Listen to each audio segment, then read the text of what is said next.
Let me show you the Mark IV brake booster that's in the car, and I'll explain how everything works. Here's the Mark IV brake booster. The Mark IV booster bolts in place. There are 4 bolts in the back of the booster, and they bolt in the factory location. You are going to have to hammer on the bracket right here to get it to fit, because the Mark I booster is a smaller diameter. You take a big hammer to that, you'll be fine. The old booster is a 4-port cylinder here. The Mark IV is a 2-port. The Wilwood proportioning valve is 2-port on top, 3 ports on the bottom. The 2 go to each the driver and passenger side front brakes. The 3rd one travels back to the back of the car. The old brake system operates like this: pedal to booster to master cylinder to proportioning valve, and then each line has a dedicated spot that it goes to the car. The new one works like this, where you have pedal to booster to master cylinder, 2 lines coming off the master cylinder to the adjustable proportioning valve.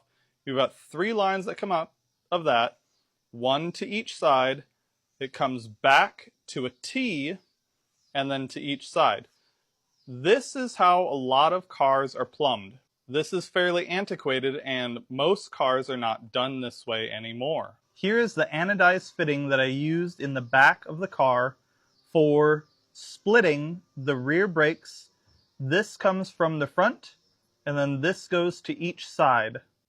Looking at the pedal assembly, the old assembly used a clevis style connection to go to the brake pedal. You will have to cut that off of the Mark I and weld it on to the Mark IV. There are my welds back there. The Mark IV comes with a ball joint that will go into the pedal on the Mark IV chassis. The Mark I chassis needs a clevis, so you have to cut it off and weld it on. You'll measure from the mounting face on the Mark IV booster assembly to the same distance where you cut on the old shaft. You'll make the same cut on the new shaft and weld the Mark I clevis onto the new shaft. That will make sure that the distance between the Mark IV brake booster assembly mounting face is the same distance from that to the eyelet of the clevis.